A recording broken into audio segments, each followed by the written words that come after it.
अस्सलाम वालेकुम dear students, आप देख रहे हैं सैयद अली एकेडमी। और आज की इस वीडियो के अंदर हम ब्लड वेसल्स का जिक्र कर रहे हैं, यानी ऐसी नालियाँ जो कि खून को निकल जा रही हैं, ऐसे पाइप्स, ऐसी ट्यूब्स जो खून को हार्ट से आगे लेकर जा रही हैं। तो अगर हम इसके बारे में बयान करें तो लिखा हुआ है as blood leaves the heart, जैसे ब्लड जो है हार्ट से जाता है, it travels from aorta to arteries to arterioles to capillaries to venules to veins and then vena cava which return it finally back to the heart.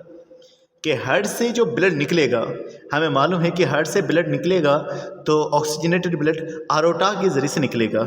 फिर वो जो आरोटा एक बड़ी सी आर्टरी छोटी सी आर्टरीज में डिवाइड हो जाएगी, जो मुख्तलिफ हिस्सों तक ब्लड को लेकर जाएगी। जैसे रेनल आर्टरी होता है, हेपेटिक आर्टरी होता है, तो मुख्तलिफ आर्टरीज में ब्लड चला जाएगा। आर्ट्रियोल से फिर और छोटी सी वेजल्स निकलती हैं जिनको आर्ट्रियोल्स कहा जाता है, और फिर इन आर्ट्रियोल्स से छोटी सी माइक्रोस्कोपिक वेजल्स निकल रही थी जिनको हम कैपिलरीज कहते हैं। कैपिलरीज फिर आगे बड़ी वेसल्स में डिवाइड हो जाते हैं जिनको वेन्यूल्स कहा जाता है, और फिर वेन्यूल्स से वेन, और फिर इन वेन से एक बड़ी सी वेन बनेगी जिसको वेना केवा कहेंगे, जो हार्ट के पास ब्लड को वापस पहुंचाती है। जैसे अगर हम यहाँ देखें तो आप आर्टरी को देख सकते हैं, ये 3 लेयर्स उसकी अलग से इनके बारे में बात करेंगे। उसके बाद ये आप दूसरी छोटी सी ट्यूब देख रहे हैं, दीज आर द आर्ट्रियोल्स। फिर इसमें से और छोटी सी ट्यूब बन रही हैं जिनको कैपिलरीज कहा हुआ है। और उसके बाद एक हमारे पास ये ब्लू कलर से छोटी सी वेजल दिखाई हुई, दिस इज वेन्यूल, और वेन्यूल के बाद ये हमारे पास एक बड़ी सी वेन।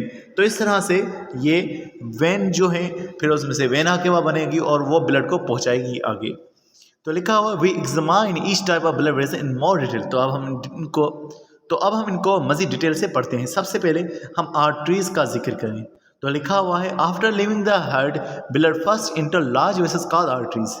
हार्ट से ब्लड निकलने के बाद आरोटा के जरिए से ब्लड बड़ी वेसल्स में चला जाएगा जिनको आर्टरीज कह रहे हैं। आर्टरीज की थोड़ा सा अगर हम कंपोजिशन का जिक्र करें तो लिखा हुआ है these are thick walled vessels consisting of 3 layers. ये थिक वॉल की होती है, यानी मोटी वॉल होती है इनकी, और ये 3 लेयर्स पर कंसिस्ट करती हैं। और इनकी 3 लेयर्स कौन सी है? लिखा हुआ है द आउटर ट्यूनिका एक्सटर्ना, सबसे बाहर वाली लेयर को ट्यूनिका एक्सटर्ना कहेंगे। Composed of fibrous connective tissues having collagen fibres, और ये जो है फाइब्रस कनेक्टिव टिश्यूज की बनी हुई है, और उसके अंदर जो फाइबर्स होते हैं वो एक प्रोटीन के बने होते हैं जिनको हम कोलेजन फाइबर्स कह रहे हैं। The middle layer tunica media है smooth muscles and elastic fibres. जो बीच वाली लेयर है वो स्मूथ मसल्स और इलास्टिक फाइबर्स की बनी हुई होती है। द इनर ट्यूनिका इंटरना, या जिसको ट्यूनिका इंटीमा कहते हैं, कंसिस्ट ऑफ स्क्वामस एंडोथीलियम। इसके अंदर जो टिश्यूज मौजूद हैं वो एंडोथीलियम टिश्यूज हैं और स्क्वामस यानी चिपटे हुए सेल्स होते हैं। The arteries expand slightly like thick walled balloons. ये आर्टरीज जो होती हैं वो आहिस्ता आहिस्ता से जो हैं वो एक्सपेंड होती हैं, जिसे हम एक बलून का कहते हैं कि बलून को जब हम फैलाते हैं तो वो एकदम से फूल नहीं जाता, आहिस्ता आहिस्ता से वो फूल रहा होता है। अब यहाँ लिखा हुआ है between the heart beats they recoil, के हार्ट बीट के दौरान, क्योंकि जब ब्लड ट्रांसफ़र हो रहा होता है तो उस दौरान ये जो आर्टरीज होती हैं ये कॉन्टेक्ट और रिलैक्स हो रही होती है, यानी अपनी ओरिजिनल शेप में आ जाती है। और इससे क्या होगा तो लिखा हुआ है helping to pump the blood and maintain a steady flow through the smaller vessels. तो इसी वजह से इनकी साइज़ की कॉन्टेक्ट और रिलैक्स होने की वजह से ये होगा कि ब्लड फ्लो हो पाएगा तमाम छोटी वेसल्स के अंदर भी। आगे मज़ीद लिखा हुआ है arteries branch into vessels of even smaller diameter called arterioles. ये आर्टरीज जो होती हैं ये जब ऑर्गन्स में जाती है तो और छोटे से डायमीटर वाली वेसल्स में चेंज हो जाती है जिनको आर्ट्रियोल्स कहा जाता है। जैसे हम लोग किडनी का पढ़ते हैं तो वहाँ रेनल आर्टरीज होती हैं जो किडनी में जाती है, लेकिन किडनी में जाते वक्त ही वो और छोटी ब्रांचेस में डिवाइड हो जाती है और उन्हें हम आर्ट्रियोल्स कह रहे हैं। तो इन्हीं की वजह से क्या होगा कि लिखा हुआ है which play a major role in determining how blood is distributed within the body. तो इन्हीं ब्रांचेस में डिवाइड होने की वजह से हर हिस्से तक ब्लड पहुंच जाता है और एक फिक्स तादाद जो होती है ब्लड की वो सारे बॉडी में फैल जाती है। तो अब अगर आप इस तस्वीर में देखेंगे तो आपको यहाँ पर तीनों लेयर्स जो है नज़र आ रही हैं जो कि आर्टरीज की लेयर है। जैसे कि आपको ट्यूनिका एडवेंटिटा नज़र आ रही है जिसको हम ट्यूनिका एक्सटर्ना कह रहे थे, और ये कनेक्टिव टिश्यूज़ की बनी हुई है। दूसरी लेयर जो कि ट्यूनिका मीडिया लिखा हुआ है, इनमें इलास्टिक टिश्यूज़ और स्मूथ मसल्स मौजूद हैं। और उसके अलावा आप तीसरी लेयर ट्यूनिका एंटीमा देख सकते हैं जो कि एंडोथीलियम लेयर्स की बनी हुई है।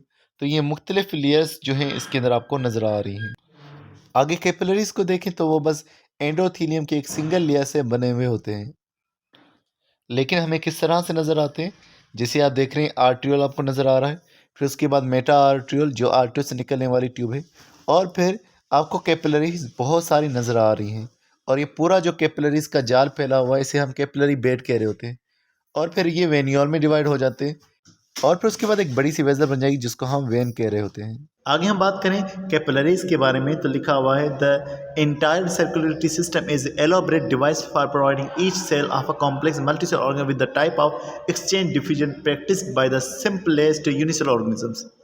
तो हमारा जो पूरा सर्कुलेटरी सिस्टम है वो एक ऐसी डिवाइस है जो कि हर मल्टी सेलुलर ऑर्गन के अंदर जो है उनके सेल्स तक जो है वो ब्लड को फराहमी कर देता है और ब्लड में से चीज़ें भी निकल के आ जाती हैं और ब्लड में से चीज़ें दाखिल भी हो जाती हैं। अब ये किस तरह से हो रहा है, लिखा हुआ है this is accomplished at the level of capillaries. तमाम चीज़ें जो एक्सचेंज हो रही हैं वो इन कैपिलरीज की वजह से हो रही हैं। The thinnest of all vessels, here waste nutrients, gases and hormones are exchanged between the blood and the body cell. कि बॉडी से कोई भी चीज़ निकल रही है या बॉडी में कोई भी चीज़ शामिल हो रही तो वो इन्हीं कैपिलरीज की मदद से होती है। मिसाल के तौर पर मैं आपसे एक सिंपल मिसाल कहूँ कि हम अगर हमारे हाथ को देखते हैं, बाजू को देखते हैं, वहाँ पर हमें खून की नालें नज़र आती हैं, लेकिन अगर हम हाथ को देखते हैं तो वहाँ पर हमें खून की कोई नालें नज़र नहीं आती और अगर हमें हाथ को कोई कट भी लग जाए तो वहाँ से ब्लड बहना शुरू हो जाता है। तो ये ब्लड कहाँ से बह रहा है? तो दरअसल ये छोटी सी माइक्रोस्कोपिक वेसल्स हैं जो हमारे फिंगर्स तक फैली हुई हैं और इनको हम कैपिलरीज कह रहे हैं। आगे लिखा हुआ है कि इन्हीं कैपिलरीज की जो लेयर है वो थिन वॉल्ड होती है, बहुत बारीक लेयर होती है, तो यहाँ से चीज़ें निकल सकती हैं। Their wall consists of a single layer of endothelium which presents very little resistance to the diffusion of dissolved substances in or out। तो इनकी जो लेयर होती है कैपिलरीज की वो एक सिंगल लेयर होती है जिसको एंडोथेलियम की लेयर कहा हुआ है। इसको मस्त सेल्स होते हैं, चिपटे हुए सेल्स, तो ये चीज़ों को निकलने देती है खुद से, तो डिफ्यूज़ हो सकती हैं यहाँ से चीज़ें। आगे इनका जिक्र कि कितनी चौड़ी होती है तो लिखा हुआ है this capillaries are extremely narrow, बहुत नैरो होती हैं, तंग होती हैं, 7 to 9 माइक्रोमीटर इन डायमीटर और इनका डायमीटर 7 से 9 माइक्रोमीटर होता है।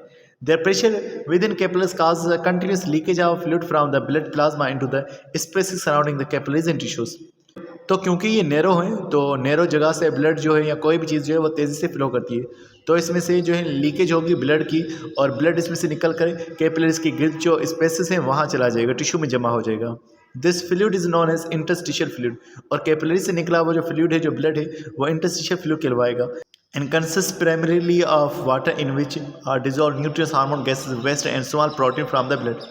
और ये जो इंटरस्टिशियल फ्लूइड है जो टिश्यूज़ के गिर्द मौजूद है, कैपिलरीज के गिर्द मौजूद है, इसके अंदर आमतौर पर वाटर होता है, हार्मोन्स होते हैं, गैसेस होते हैं, प्रोटीन्स होते हैं, कुछ अमाइनो एसिड्स होते हैं, और ये जो चीज़ें होती हैं ये निकली हुई होती हैं इसी ब्लड में से। The large plasma proteins, red blood cells and platelets are unable to leave the capillary because of the size, although white blood cells can pass through the openings between the capillary cells। तो इस interstitial fluid के अंदर बड़ी चीज़ें नहीं आ रही। बड़ी चीज़ें कौन सी नहीं आ रही? जो मिसाल बड़े प्रोटीन्स है, प्लाज्मा प्रोटीन जिनको कह रहे हैं, जो ब्लड के अंदर प्रोटीन्स हैं, रेड ब्लड सेल्स हैं, प्लेटिलेट्स हैं, ये नहीं आ सकती कैपिलरी से निकल के क्योंकि उनका साइज़ बड़ा होता है। लेकिन जो छोटे से मॉलिक्यूल्स हैं, अमाइनो एसिड्स हो गए या वाइट ब्लड सेल्स हैं, ये निकल के इस इंटरस्टिशियल फ्लूइड में शामिल हो सकते हैं।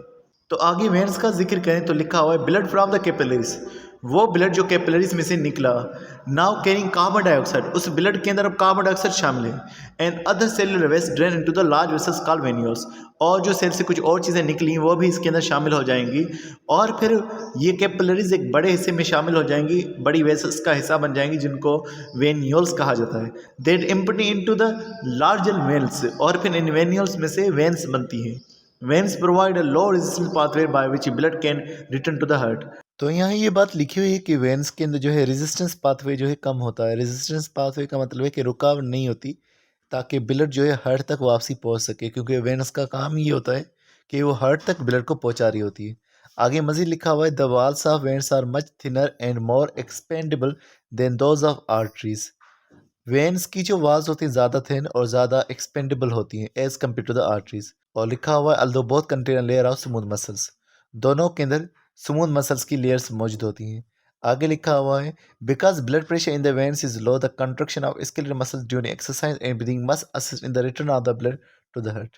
ब्लड जो वापसी आ रहा होता है उसका प्रेशर इतना ज़्यादा नहीं होता, तो उसे आने में थोड़ा सा मामला देर भी हो सकती है। तो इसलिए जो है दो चीज़ें मदद कर रही हैं, एक ब्रीदिंग जो ब्लड को वापस लाने में मदद करी और दूसरा एक्सरसाइज। अब ब्रीथिंग और एक्सरसाइज का क्या मामला है कि जब हम ब्रीथ करते हैं तो आपने देखा होता है ब्रीथ करते हुए और ब्रीथ बाहर निकालते हुए हमारे चेस्ट में एक प्रेशर लगता है। तो इस प्रेशर की वजह से जो है वेन्स जो है वो ज़्यादा कॉन्ट्रैक्ट और रिलैक्स हो पाती हैं, और इस वजह से भी जो है और वेन्स के कॉन्ट्रैक्ट होने से ज़्यादा तेज़ी से ब्लड पहुँचेगा। इसी तरह से जब हम एक्सरसाइज करते हैं तो हमारे मसल्स कॉन्ट्रैक्ट होते हैं, मसल्स कॉन्ट्रैक्ट होंगे तो मसल्स के कॉन्ट्रैक्ट होने से जो वेन्स होंगी वो भी कंप्रेस होंगी, वो भी कॉन्ट्रैक्ट होंगी, और वेन्स में ज़्यादा प्रेशर लगेगा और ब्लड जो है आगे पहुँचेगा। इसको मस्कुलर पंप कहा जाता है।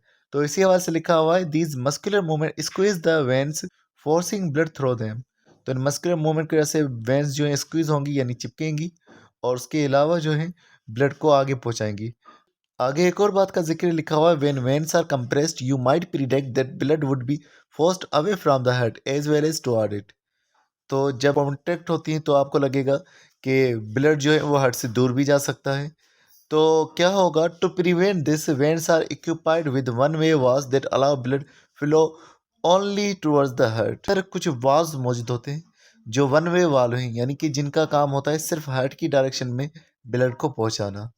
ये तो आप इसकी लेयर्स को देख रहे हैं, एंडोथेलियम जो कि पहली वाली लेयर ट्यूनिका इंटीमा, और ट्यूनिका मीडिया जो इलास्टिक टिश्यूज और स्मूथ मसल्स की बनी हुई है, और दूसरी ट्यूनिका एडवेंटिटा जो कि कनेक्टिव टिश्यूज की बनी हुई है। तो तीन वही लेयर्स आ गई, लेकिन यहाँ पर आप देखेंगे इसके अंदर की तरफ तो वाल्व्स मौजूद हैं, और ये वाल्व जो है सिर्फ यूनी डायरेक्शनल फ्लो कराते हैं ब्लड का।